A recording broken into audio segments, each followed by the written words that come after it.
up to speed, up to speed, up to speed. Live from the apocalypse, you wish your life was a CW show, but it's not. This is State of the Game. Oh, I am your festive, friendly Dano. Uh, you know, my dark side's not even that serious. It really isn't. You know, You said your dark side? my dark side's just not even that serious, man. It's not. It's like this guy likes Fritos too much. You know, it's just not. I'm, I'm laid back, So, and my co-host, who, for the right amount of money, will protect you and your feet from Quentin Tarantino. Um, he will guard your feet from. I'll do what I can. Uma Thurman, if you need help. So, did you hear that thing that somebody? What? It was somebody was being interviewed. It was the lady who'd worked with Tarantino, and she had said, "Oh no, it was Jennifer Lawrence who was trying to be in the movie. She was trying to be Sharon Tate, but she didn't get the role." Oh, Once Upon a Time in Hollywood.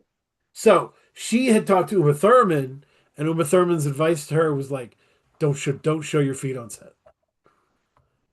Keep your feet away." I was like, that's a career for K, the foot guardian. Yeah, we'll make you a t-shirt. Oh. Welcome to State of the Game. This is fun. It's just me and Kay doing what we do, and we have an interesting setup here. This is part of our scouting report series, and we're going to talk about 3 artists. We're going to assess. We're going to go full strengths and opportunities, right? We're going to go full in on it. And then once we are diagnosed the opportunities to grow, we're going to recommend an album that we'd like that artist to study and talk about why we thought that about that. I want to start by saying, because we are in a very kind of binary world, where if you're talking about the opportunities that an artist has to grow, people are like, you hate this artist, or you're hating on this artist. I'm like, if we hated this artist, I wouldn't dedicate my whole week to research him. Doesn't make sense to me, right? This is my fucking show. Why would I set a topic for somebody I don't like? Right. Just stew in their bad music. No thanks. No thanks. So these are people that I respect deeply, all of them, right? And I just get the feeling that they're not anywhere near their ceiling. Could get there. And there's very specific ways they could. And so I was interested in that. And when you pitched me this idea, Kay. I did, yeah. And when you did, the names I came up with, they followed a theme, and I liked that. These are artists that, like, what is the theme? Let me give you an example. If you heard a song with all 3 of these artists on it, it would not be strange that they were all on the song together. Yeah, that's fascinating. We haven't mentioned the artist yet, but you're right. I could see that, yeah. And it would be a badass song. Yeah. So the artists, the reveal. So Rufus Sims, Mickey Diamond, and Rome Streetz.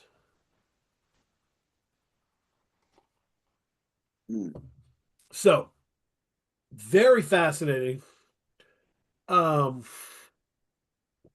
These are 3 interesting people. Yes. And they make good ass music. Where do you want to start?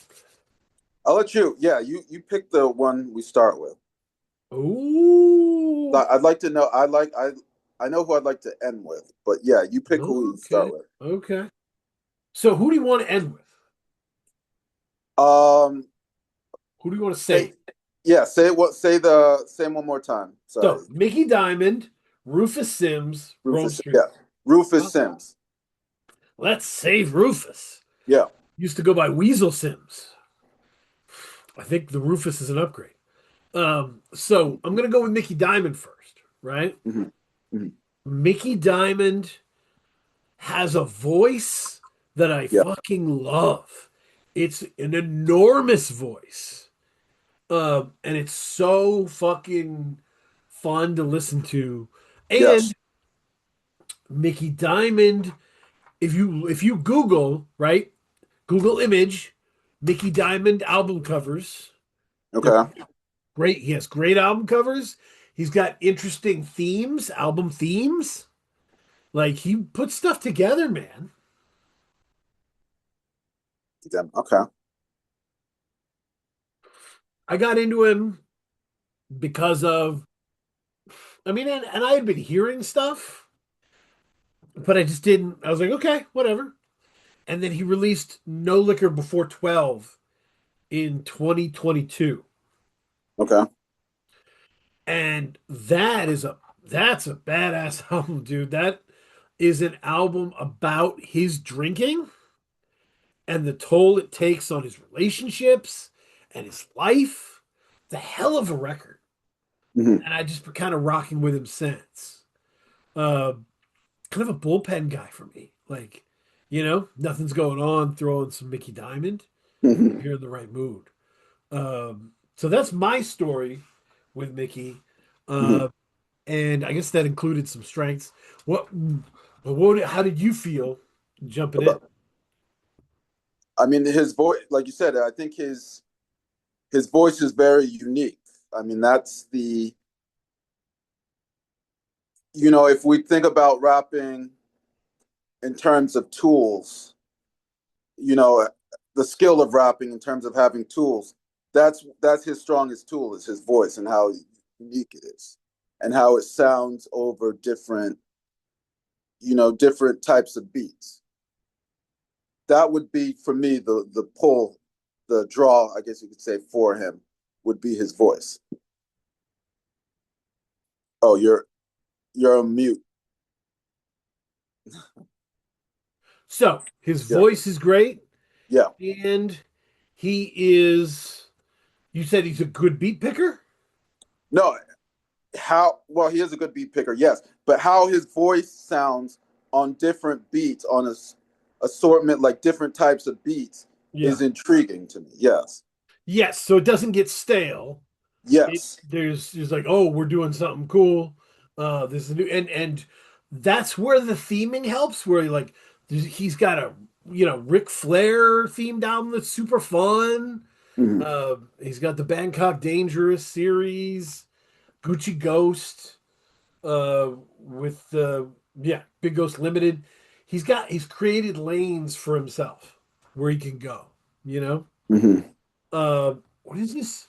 He has a new one that came out last year. What is that one called? It's The Wolf and something. Yeah, Um, which I love that cover. That was a great cover. yeah, It is the wolf. Let me pull it up. Mickey Diamond. Great name too. Yeah. I have a Mickey Diamond shirt for the Oroku Saki album that Okay. was produced by Raul Duke because that cover is so cool. It's kind of a Doom tribute, but it's a Ninja Turtles thing, and it's all about Shredder. And it's Um, Wolf Tickets. Wolf tickets. Yes. That's the name of the album. The Flair one that is one of the great covers and one of those super fun listens. Nobody Bleeds Like Flair it's fabulous. So he's got lots of albums I really enjoy, Yeah. but he has tendencies that I worry Okay. about. It's an interesting way to put it. All right. What are those tendencies? Do I have it written? Maybe I can do a read my written version because it's I've been sitting with this music for a long time. So he releases a lot of music. He's got at least 24 albums by my count.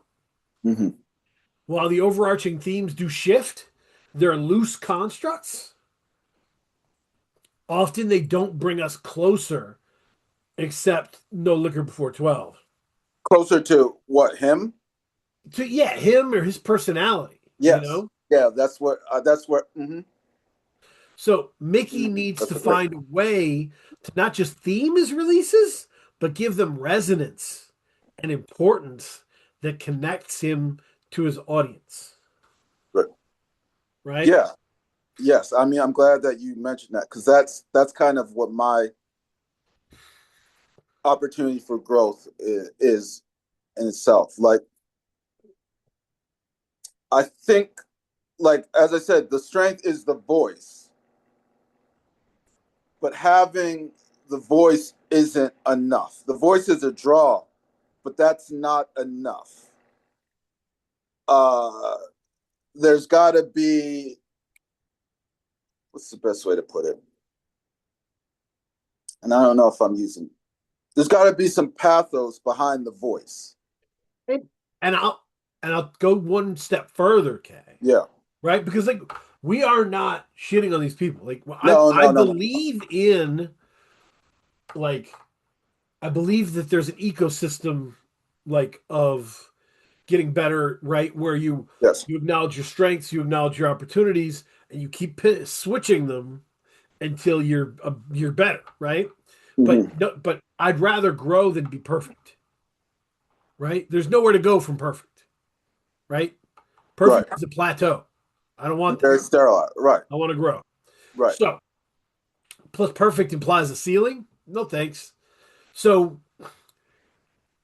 what I've caught Mickey doing is running from things when he gets close to them, like personal stuff.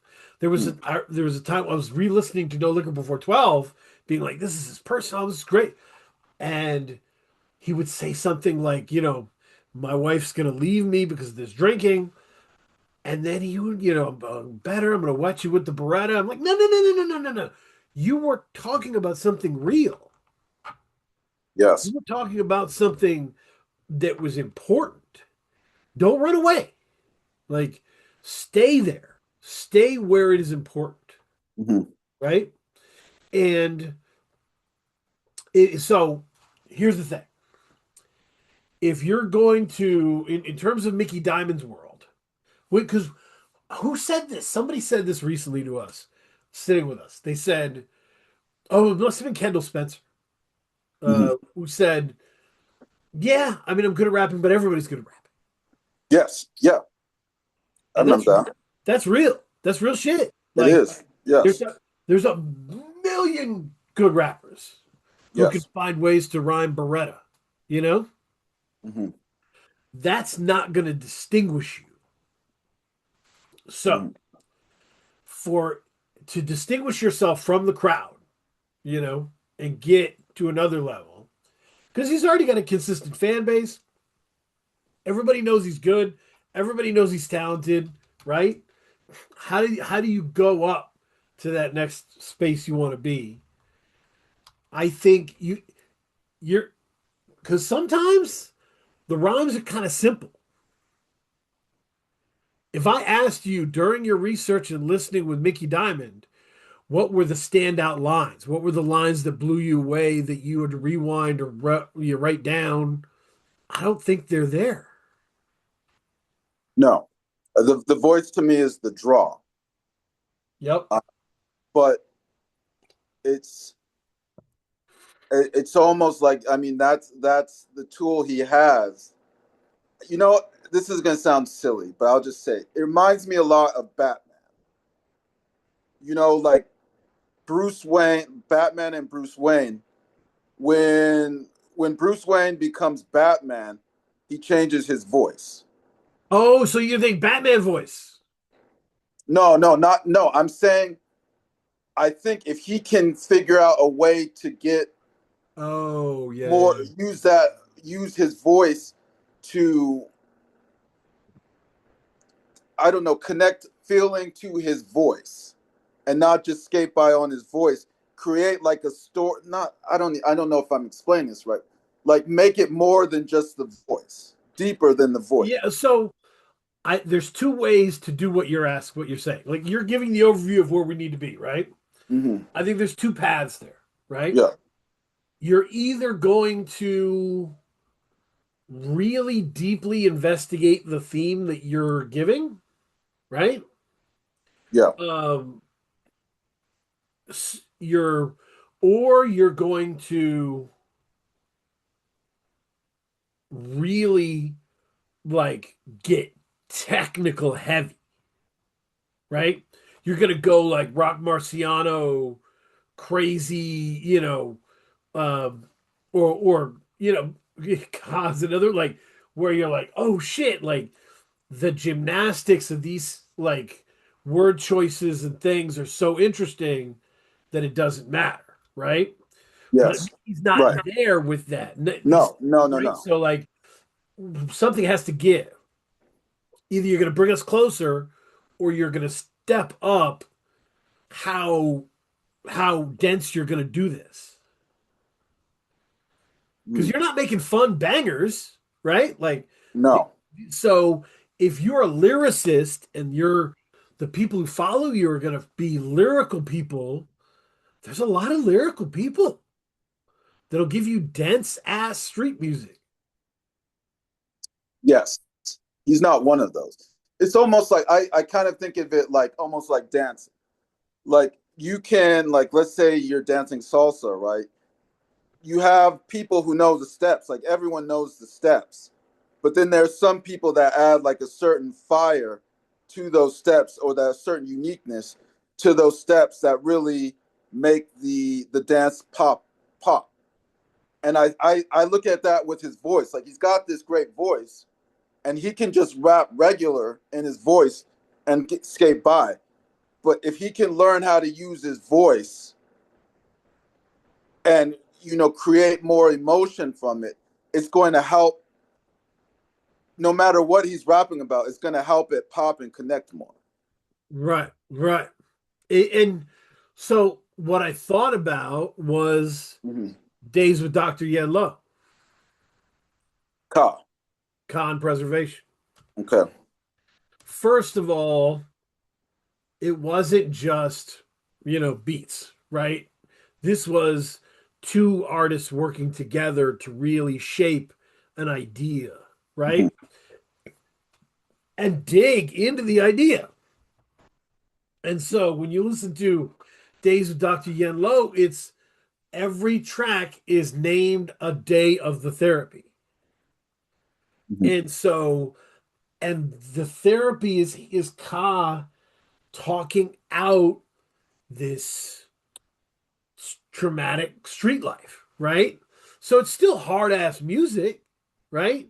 The same people who listen to Mickey Diamond listen to Ka, right? Like it's not like a different group of people, but necessarily. Um, Yeah, I mean, and yeah, go ahead. what, and like to say what you're like, kind of tying to what your point and kind of my interpretation of it. Like when I think of Ka recognized the importance of images, and he knew how to string images together to create a collage.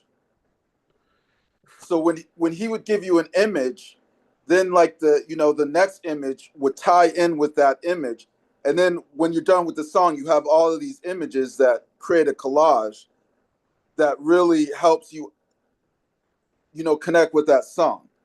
Mickey Diamond Yeah. doesn't do that to me. And his Kyle was such a nerd. He loved to connect like the themes of like, oh, chess. Chess is like the strategy Yes. in the street that I've, come up with and like, or, the way of the samurai, the values that we have that we carry forward. Like, if like you look at something like Nobody Bleeds Like Flair, right? Mm-hmm. Great album, fun to listen to. If Mm-hmm. I did a Ric Flair album that was called Nobody Bleeds Like Flair, Right. It would be about how much he's given up to be where he is. Mm. It would be about the bumps and bruises and the scratches that you get along the way, the people you Yeah. lose, right? Like Yeah. it would be so Kaz music was like therapy, everybody said that, Yeah. but is also deeply technical. He loved words Yes. and he always anchored himself to whatever the concept was. Yeah. And it's very, I mean, there was a lot of logic for me behind it. Like I said, with the images, you can just, for, I think a lot of rappers, they just throw out, like they'll say a bar and which will create an image, but they don't kind of build on it. It's like, okay, another image, and they don't all connect. So when you listen to the end of the song, like when you get to the end of the song, you're like, oh, I mean, what was the point? What was the point of that? Just to hear him like floss, or hear him like get back at his enemies, or like what? I don't like, you leave the song wanting more. Yeah, I mean, yeah, that's the one route, right? Is like if you want Mm-hmm. to go deeper, get personal, develop the themes, it's the Ka and the preservation, Dr. Mm-hmm. Yedlow, right? Yeah. If you're like, man, I don't want that shit. I don't want to fucking have to cry in my studio to make fucking songs. Fuck that. Right. No problem, man. My gift to you then would be 2012 Sean Price, Mike Tyson. Okay. And what was it about that? A lot what people the rumor is that Sean Price was mad at Action Bronson for kind of taking his style. Mm-hmm. Like, so if you think about what you like about Action Bronson, that was Sean P. majored in that. Mm-hmm. He was he found ways to make his voice pop. He always knew the hardest line that he wrote, and he would always stamp the shit out of it. Mm-hmm. You know, um, and he was just that guy. You know, Right. like that tricky veteran that you just can't stop. And yeah, Mike Tyson is a great example of that. Just like Barbarian and Shut the Fuck Up 2, Part 2, you know. Yeah. By the way, by with Teray. Whew. I mean, it's just yeah, like that Sean Price could elevate it because he leaned into the charisma. The other thing Yeah. is he leaned into the humor. Yes. And Mickey Diamond is funny. He does have a sense of humor. He is interesting. So you don't have to dig deep. You don't have to give me the stories of your life. But if he turned up and let his comedic aspect flow into the street shit, let it be one thing, then you've got a push and pull there that creates a more fun dynamic. Yeah. I could see that. I Well, I mean, I think you would have to, like, I think of, like, who are the most menacing rappers to you? Like, Look, man, what makes a rapper menacing, or let me even a tell you. person, Let a me tell you. menace? And Yeah. I told you that I told the story to Brother Ali. We got a chance to tell it to Brother Ali because the time I saw Sean Price, he was opening for Brother Ali. Mm-hmm. And he walked up on stage and said, I could beat up everybody that on this tour that I'm touring with. Yeah. That I'm the best rapper on this tour, and I can beat everybody's ass on this tour. Mm. And it was hilarious. It was a funny thing to say. We laughed in the crowd, but we looked at him and he was dead fucking serious. And you're right. Oh, yep, I do remember that story. And I think that's what, to me, the menacing is. Like I think of Joe Pesci in Goodfellas. You know, what made him menacing is how quickly he could turn on a dime. Like you could be laughing, and then there's like a pause, and it's like, wait. Then it gets very tense very quickly. And I think if I think, you know, he can go the menacing route, the menacing funny route, Mickey Diamonds, where, you know, he's funny, but at the same time he's got that edge where it's almost like it makes you feel uncomfortable, like what could be coming next. I never felt, maybe that's like listening to the music, and we're just keeping it strictly music because I don't know Mickey. Of course, I'm sure he's a nice man. Yeah. When I listen to the music, it doesn't feel menacing to me. Oh, okay. Yeah. And I think it's because he makes so much music that oftentimes you're not feeling a passion in a lot of it. Some of it sometimes can feel like an exercise. Mm-hmm. And it just, maybe that's not nice terminology. Passive versus active, right? Yeah. If you listen to Mike Tyson, it sounds like Sean Price is in your face. Right? He raps like that. He's always sprinting, you know? And you don't feel that energy from Mickey a lot of times. No. And like, so to your point, what makes a rapper intimidating? Presence. So I talk about this with actors all the time. Right? Because there's this thing now where if an actor is doing an important role, they'll be like, oh, you know, I'm intimidating in this role, so I got jacked. Jacked people don't fucking scare people. Right. No. Like, I don't give a fuck how jacked Dev Patel is. I'm never going to be scared of Dev Patel. I can't do it. Dev Patel. That's who's Dev Patel?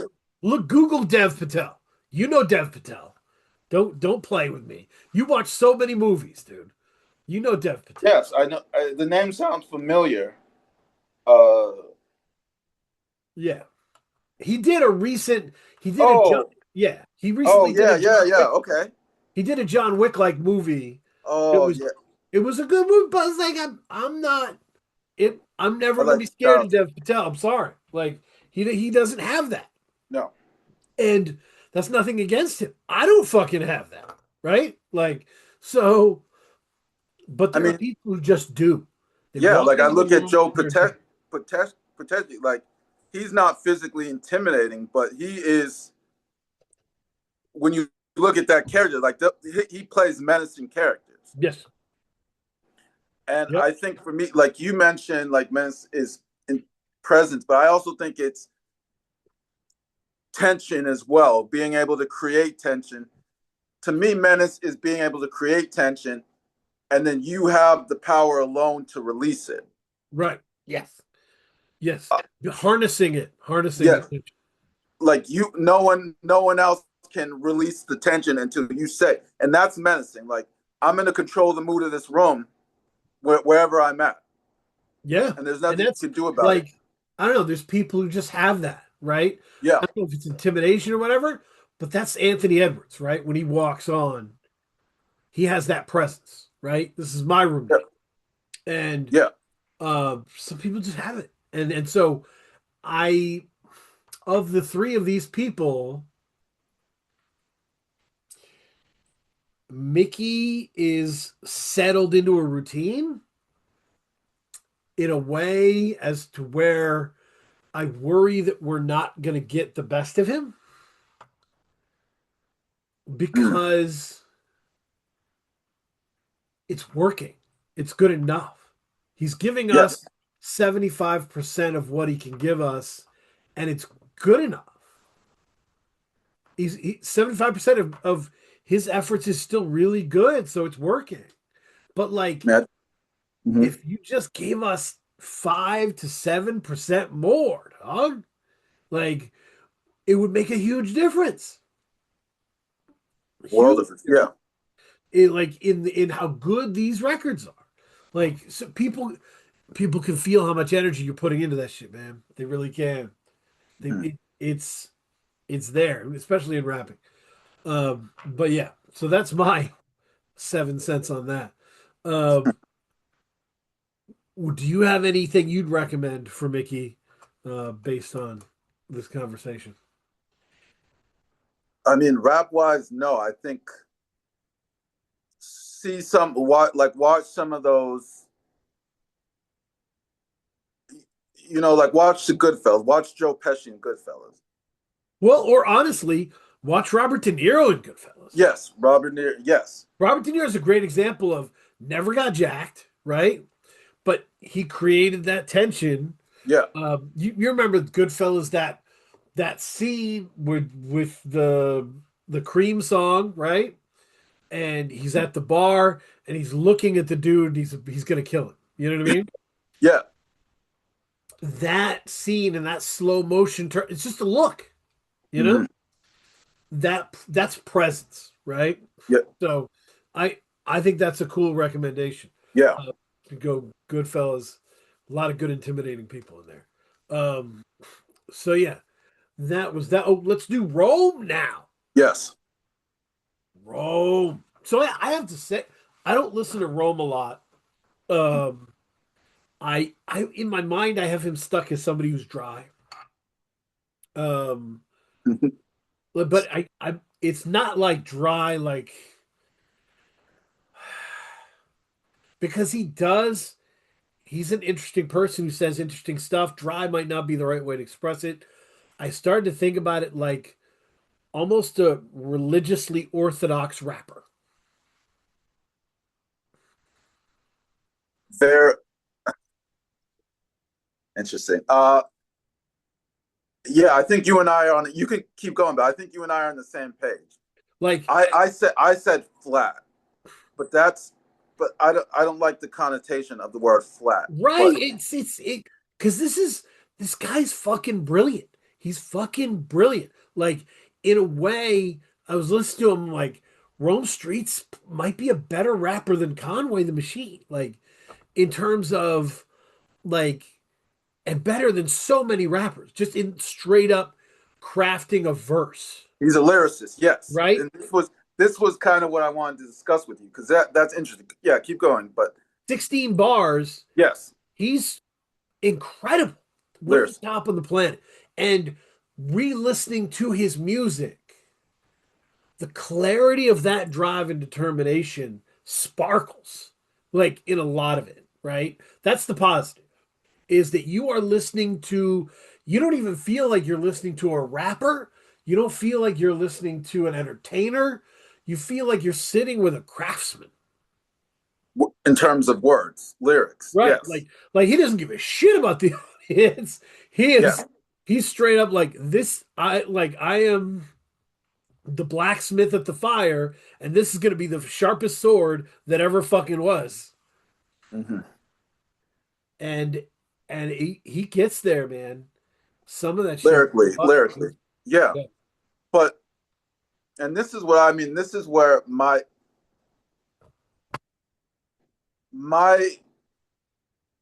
the when I listen to his music, what came, the conflict that was going on in my mind was how important are words alone Mm. in terms of music? Like words alone, because I think he had a line. I listened to the latest project. He had a line where he said, "I'm the best lyricist." And when he said that, I was like, "What is the benefit of being the best lyricist in the world? What does that even mean? I'm the best lyricist. Like, how do you interpret lyricist, like that term lyricist? What does that It's mean to you? that's yeah, it's an interesting thing. because it is absolutely, if you were to be strict about it and you were like bar for bar, because the way I was trying, the way I delineated it in my mind to, because I am, trust me, Kay, I am so not interested in the real hip hop conversation. Uh, I am so not into it, right? Right. But the way I delineated it to avoid all that shit was like he's Rome is king of the verse, but not the song, not the album. Does that make sense? The verse, as in the words. The 16. Yes. Every 16 is going to be bulletproof, right? Right. But the song doesn't necessarily transcend that. Mhm. Like, there's a moment, dude. Zilla Rocca has these things that never leave my mind, bro. He was talking about UFO Fev once, and he said this was on our show. It wasn't the last. It was before that, right? Shout out to him. He's been on with us for a while. He Mhm. said the difference is I can do what Fev does. Fev can't do what I do. Mhm. If I wanted to lock in and give you a gritty street project, I could do it tomorrow. I have that skill set, but I also have other skill sets, Mhm.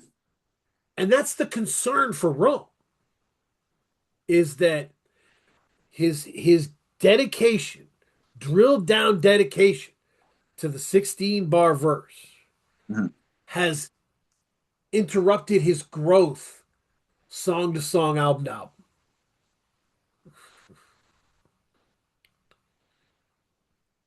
Well, for me, I think when I thought of Rome and I said flat, it ties into what, like, I think words can only get you so far.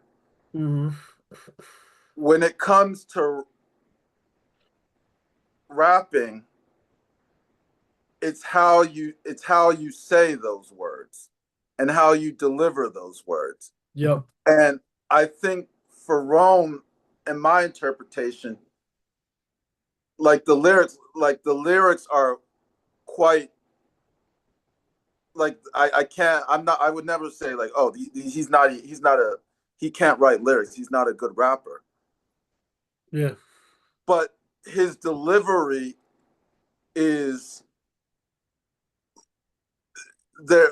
For me, I think emphasizing the delivery and figuring out a way how to say those words in a more compelling fashion will help take him to a next level to the His next level. delivery is so clinical and it's so Yes. technical Yes. and it's so and that's why it can feel dry at times, right? Yes. It's not necessarily music to throw on when you're fun and having a vibe. Yeah, and I think for me, music or art is the whole purpose of it is to feel something. Like if I wanted to, like, you could read lyrics and that's fine, but you listen to music, and I think music primarily is to feel something. So as a rapper, you should, in my opinion, and maybe I'm sure a lot of people disagree with me, just saying like, I'm the best lyricist, I know how to put these words together is not enough. You need to be able to put those words together to make people feel something. Otherwise, why am I listening to you on this track putting words together? And so I avoided, like, when I was making my recommendation to Rome, I wanted to keep it simple, Okay. right? Because by the way, Rome's best album in years is the one he just released. Train Spotting from Oh, 2025. that's his best album in years. Yes. Do you know why? Why? Conductor Williams did the Oh beat. yeah, yes.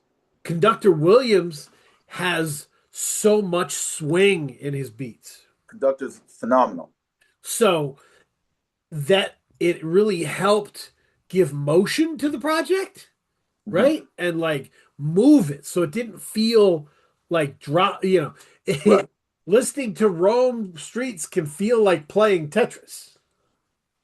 Yeah. You're dropping the blocks. And Perfectly. it sways it swayed a little bit, right? So that got me thinking. So my Mhm. album recommendation is YG Tut Preacher's Son. Mm. YG Tut brings bounce and sway to every second of every song on this album. Rome has a rigidity to the science of his writing and performing that he needs to break. He needs to find a groove, simplify what he's saying so that he gives himself more room to bounce. So, have you ever heard Preacher's Son by YG I feel Tut? like we've reviewed it like We, years ago. well, no, we tried to book YG Tut. Didn't Uh, work out. Didn't work out, sir. Uh, shout out to YG Tut. shout out to yeah. But um, but yeah, you've heard the EP. We were setting Yes. up that. YG Tut has a ton of swing in his cadence, right? Some of it is singing ish. Some of it is not. Some of it is even in his verses. There's a ton of swing. There's a Yeah. ton of bounce. So like, I'm not even telling Rome, take me closer, man. Show me your life. I don't need to. No. Your skill level is so good. With the People words. Yeah. just to hear that, but loosen the structures so you can do different things on different songs, right?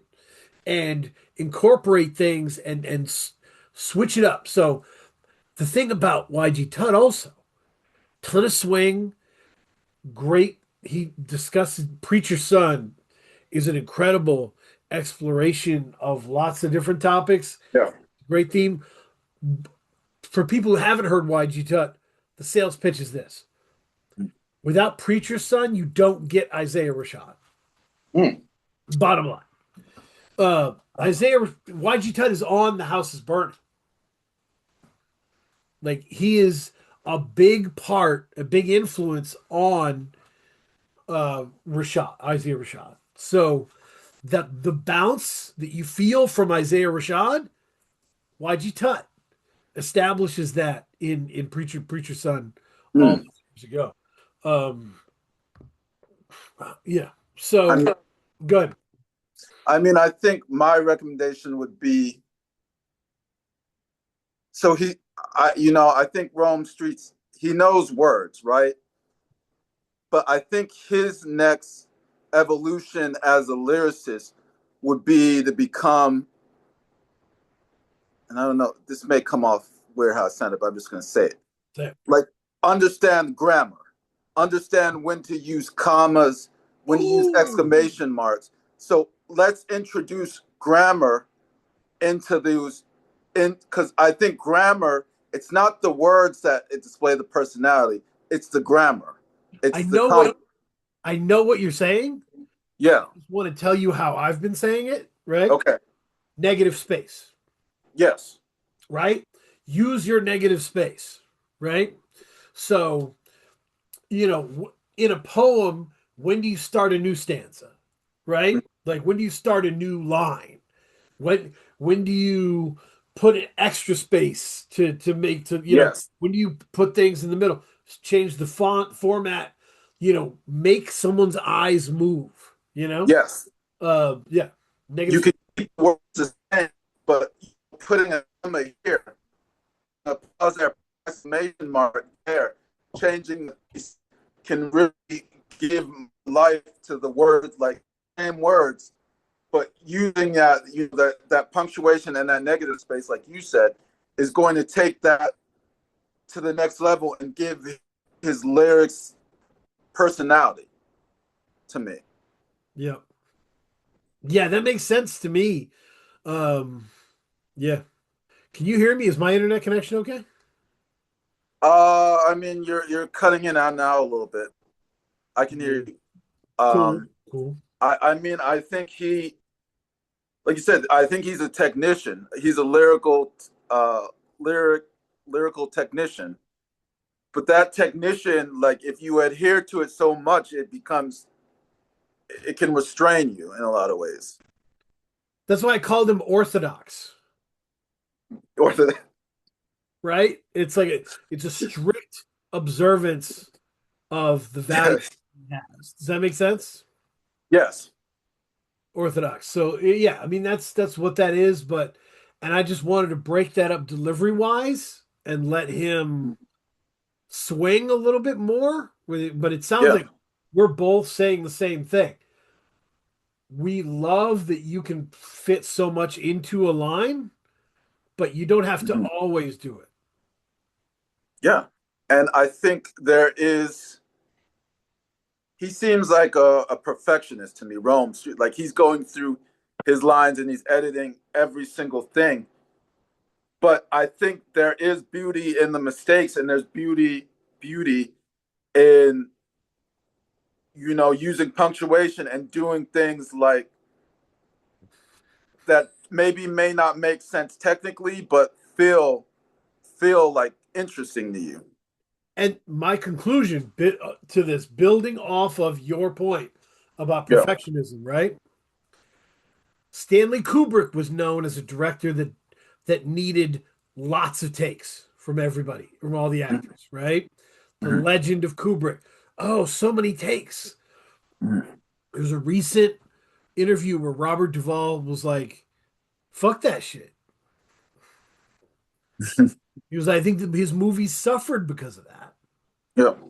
Because after two takes, an actor loses something, right? After like three takes, an actor loses something. They're human beings. Yes. So if you're on take 50, it's not gonna, you're not getting the emotion the same. No. So, and like this, somebody like Michael Caine was like, you know, we give it three great takes and then we're done. You know what I mean? So, and that was accepted British like filmmaking stuff, right? So compare the 3 to the 50 to the 70, right? So you're losing some of the emotional impact there. Yes. So that's what that heavily edited Rome verse feels like, right? Mm-hmm. A perfect gilded cage. But Mm-hmm. yeah, so that's Rome. We nailed that shit. Mm-hmm. All right, my guy Rufus Sims from Mm-hmm. Chicago. Talk to me. Talk to me about your Rufus Sims experience. I mean, to me, he had the most energy. Um, I mean, I connected with his project the most. And I think he had the balance of, I guess to me, I think the most energy, but he had the most personality to me, communicated through his music. And he's on the most upward trajectory. He has Yeah. an album out this year, 2026. Yes, that's what I listened to. Yeah. Straight disrespect, Great, respectfully. great And title. it's a great project. Yes. It's and the production from Machacha is fabulous. Mm-hmm. Fabulous. Like, Mm-hmm. and it does give him Machacha does give him different looks, Yes. right? Different feels so that he's not rapping over the same stuff. What was my write up on him? Because boy, I'm a big Rufus fan. He's a verse to verse killer. He Yeah. can outshine the best on posse cuts. He's releasing great music. At this point, he's established his capabilities with the microphone and needs to lean into songwriting. Mm-hmm. So this is not because we can't play the you need more swing in your voice game. Rufus has these incredible changes of vocal tone Yes. that are like almost young thuggish or post young thuggish. He can do that. He can throw his voice in different places. He knows how to use his voice. Yeah. You can play his music for people that listen to whatever, little baby T Grizzly, and they'll pick up that this guy's dope. You know, Hmm. they might not do that with Rome because Rome's part of a different situation, right? Hmm. So he does have the vocal swing, right? He does have themed songs, right? Hmm. Uh, like what was the hate Daniels? Crazy. Whole representative? Like I love when Rufus leans into a themed song, a concept. It's really interesting. It's always interesting. Because I know he can just shred tracks. Like, oh yeah, Right. totally. But the fucking it's good. So um yeah. I wanted you to experience Rufus. I'm so happy that he shined for you. Yes. Talk to me about your experience. Yeah. I mean, he shot, like I said, the energy. You're right. He does know how to use his voice. And I mean, I kind of tie it to Mickey Diamonds in a way in terms of that voice. Like sometimes people can like the voice is so unique they can just become complacent in it. And I think for me,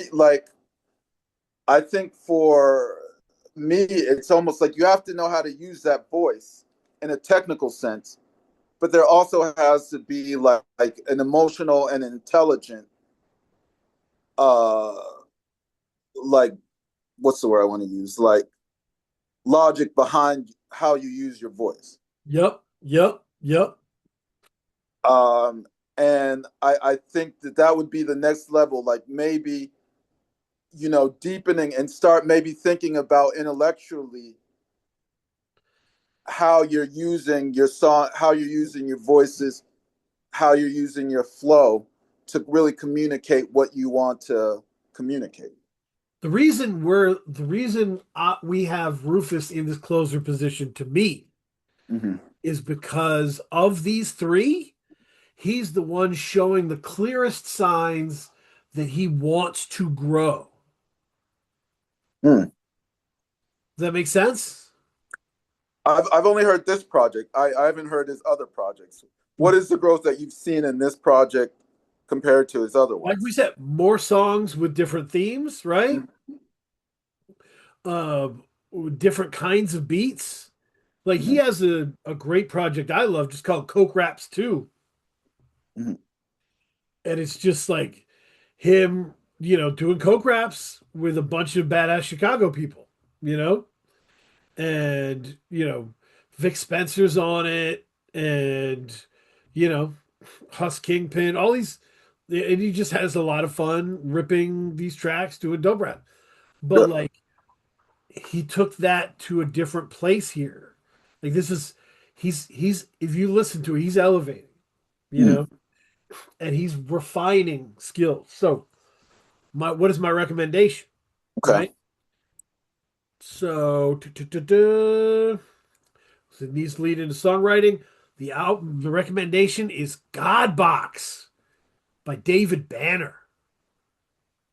God box. Okay. Every song on God Box has an important meaning. They are all vital pieces in the overall puzzle. The features are necessary. The goal of it is lofty. I would like Rufus to scale up the vision and genuinely shock us. Mm.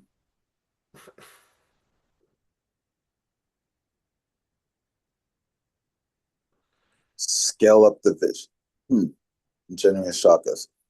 What was it about God box that shocked you? No, it's you got to press play on it and you'll understand right away. Um, I mean, this is an album that you know talks about racism and corruption in our society. Um, but it also has Trinidad James on it and Black Thought. Not on Fascinating. the same song, but Um, it's it's crazy, dude. Elvis, that's shocking. Traffic on Mars is crazy. Um, yeah, big Rubes on this album. Um, yeah, AK. It's so first of all, David Banner's an incredible producer. Let me just say that, right? Yes. Right. And so he can execute his vision in a really good way. And David Banner is really good at supersizing things, you know, Mhm. supersizing uh, beats to make them bigger and events feeling, but also like his delivery, you know, he stands next to some of the best lyricists on this, and he does his thing because he knows what to emphasize. He's fearless on this, speaking his mind. Man. He knows how to shock you. Um, yeah, the first song has like CeeLo Green and Raheem Devon. Like the second one has Big Crit. Hmm. It's awesome. And Godbox is the Godbox is a fabulous album. 2016. You can check it out. To me, it's a statement like I yes, Banner's always been great. He's always made great tunes, but he reached a level where I was like, fuck, this guy's one of the best producers out there. And Godbox was him putting it all together. That's an event, right? See, and you know what I And by like the about way, yeah. I think after listening to Godbox so much, I don't know this. I don't have this confirmed. Okay. But I think it's the vagina. I'll take your word for it. Um,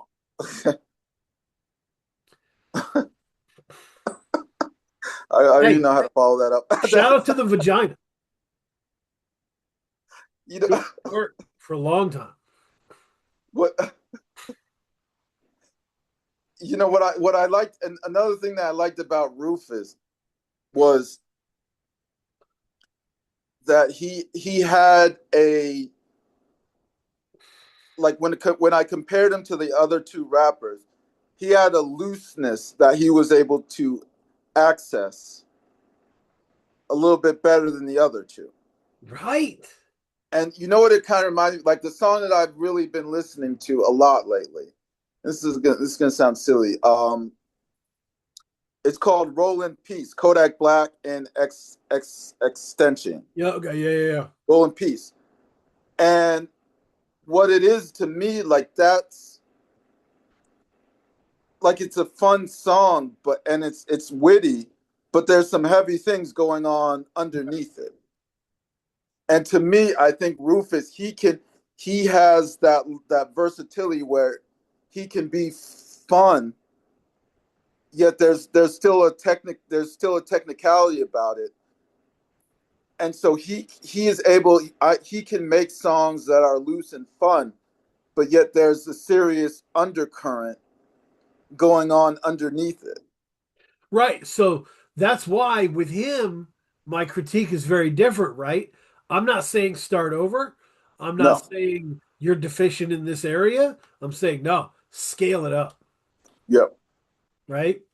The path you're on, supersize that shit. I would say get even looser. Like,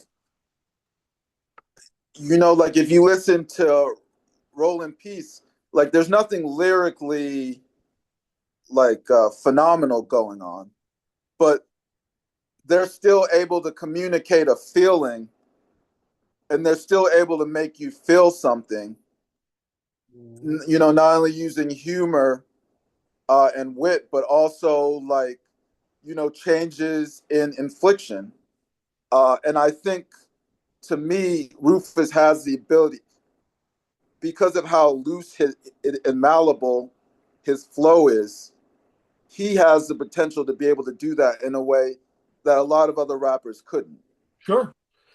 Yeah, he could rap on the kind of, you know, beats that you expect Mm-hmm. like Boldy James to rap on, Mm.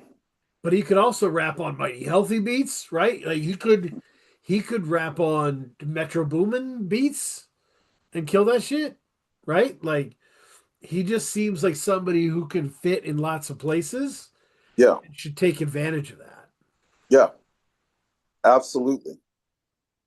And I mean, I like what I like about Roland Peace that he could learn is like, you know, I like sometimes when rappers or even writers, artists, like instead of saying I'm sad, they rap things that make you sad. Like they don't Right, tell you they're sad. You can tell by what they're rapping and how they're rapping it that they're sad. right. That's a gift because I think a lot of writers they have to say, "Oh, these circumstances happen. I'm sad." But if you have a gift where you can communicate sadness without actually saying you're sad, Or that like he on the straight disrespectful. yeah, What's cool is like that environment of hate and like the environment of hate that it paints where it's not necessarily just about how hate rots you inside, mm-hmm. but it's also about how it motivates you to do more.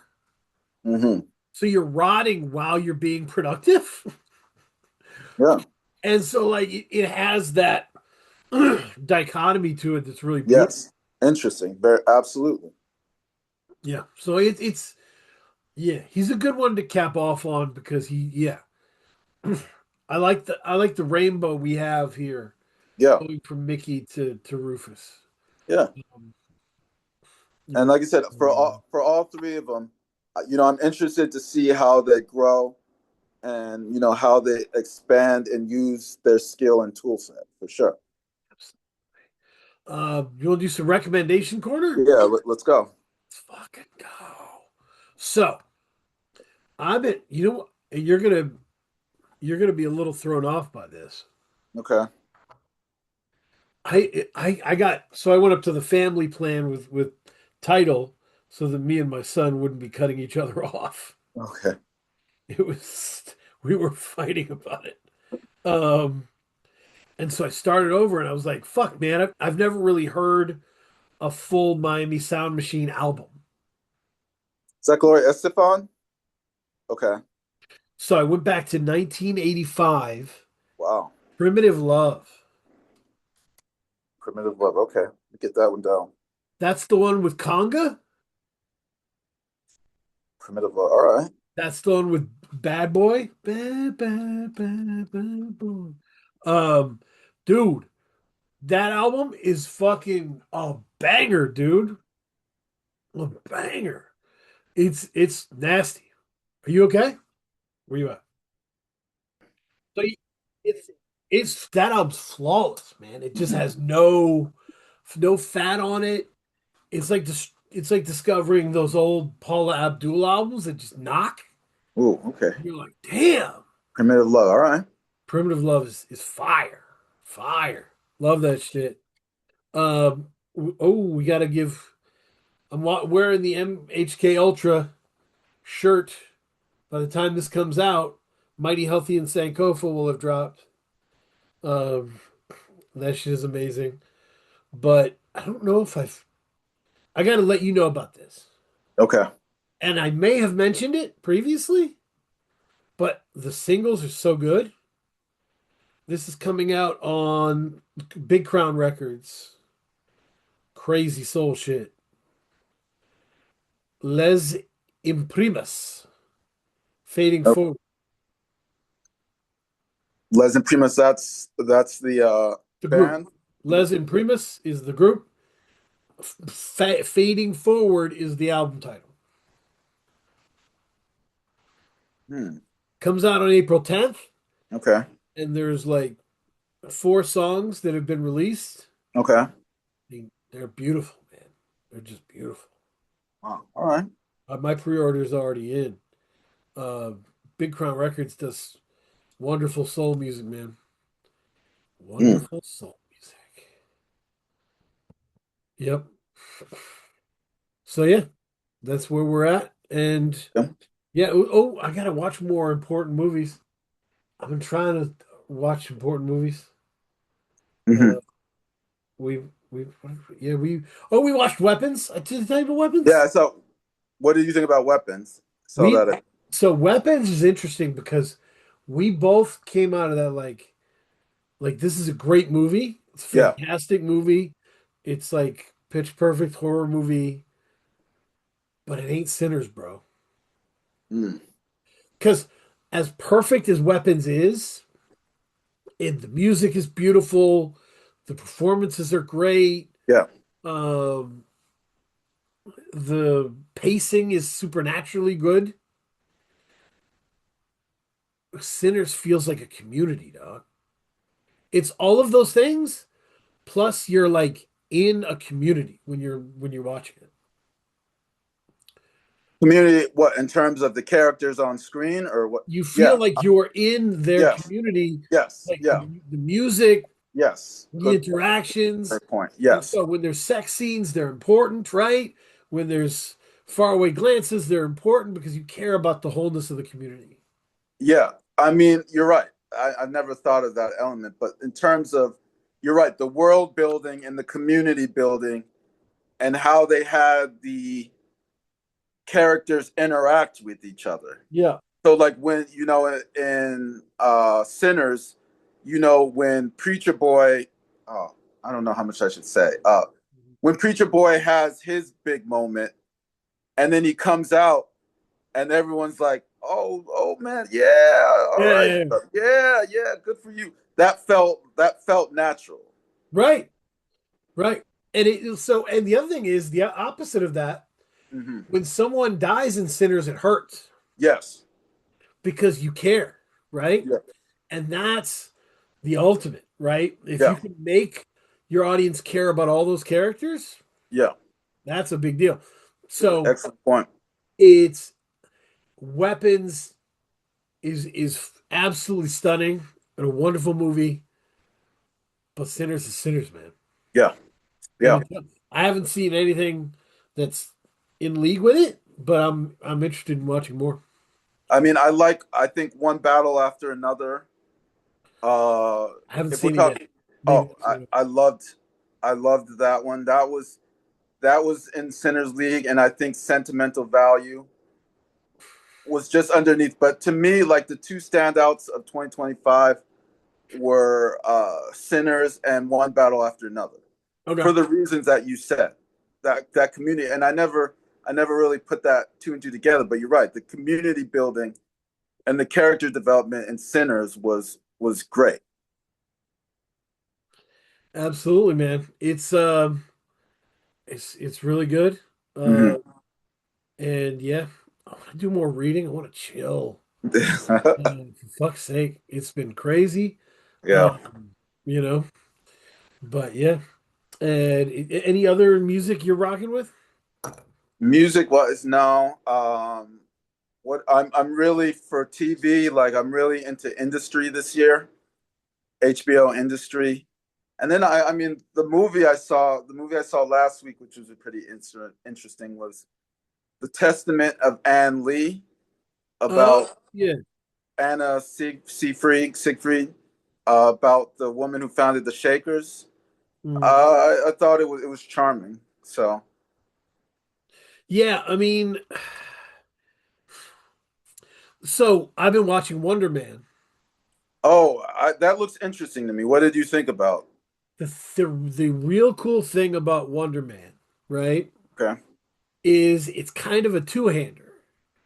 That is, it's uh Yahya Abdul Mateen, Yes. who played in Watchmen. He was, Yeah. yeah, he's fantastic. I hope I said the name right. Yeah, definitely. Mm-hmm. So, and it's Ben Kingsley, Mm-hmm. and they're just acting their asses off. Like those two are geniuses. So they're just back and forth, and it's stunning. You know, I Is it don't a really. Marvel film? It's Is a it Marvel? Marvel. It's a Marvel TV show. TV Now, show. is there like a superhero Yeah, element yeah, to yeah. it? Yeah, yeah. Okay. Wonder Man's a superhero, and honestly, a superhero nobody gives a shit about. I've He's never not heard of him. Yeah. not great, but like, I don't really give a fuck if they ever get into the superhero business, because I'm getting Ben Kingsley and Yaya just going crazy. Like, Okay. Yeah. I'm Gotta fucking check that rolling. out then. It's dope. It's fun. I gotta check Uh, it. I'm sure they'll get to the superhero stuff fine. But I I really like this dude. I just really have enjoyed that so far. So That's intriguing. Yeah, because I mean, I've only seen the trailers or previews for it, and they're right. There's something interesting to me, and I'm intrigued by it. yeah, no, it's good. It's good, and it's an industry thing about being an actor. Mhm. It's really cool. So Mhm. yeah, good times. Shout out to the people following, doing the thing, Patreon people. Uh, Shout out to Secret House Against. They did a great breakdown of Zilla Rocca and Disco Vietnam's album Okay. that we loved, and they read my Bandcamp description like on air. Like, I was like, wow, they were like really impressed with it, and I guess I didn't all the way know or remember that Zilla and Disco Vietnam had used it. I was under the impression maybe they weren't going to use it. So I hadn't really read it. So like they're reading this thing on, and I'm like, wait, Oh shit! You got I wrote bars that are so hot you forgot about them. Like I that's. wrote that. So it was great. I, That was a fun moment oh, for me. And yeah, it was great to just be included in that episode of Secret House Against is great. beautiful. Zilla is great and doesn't get enough analysis in these spaces, and Disco Vietnam's the same way. Mhm. Um, so yeah, appreciate that. And yeah, we got a lot of stuff coming, you know. Mhm. We got a lot of stuff on the way. Uh oof. And in parting, I would say it's 6 degrees outside and I hate it here. What will tomorrow bring?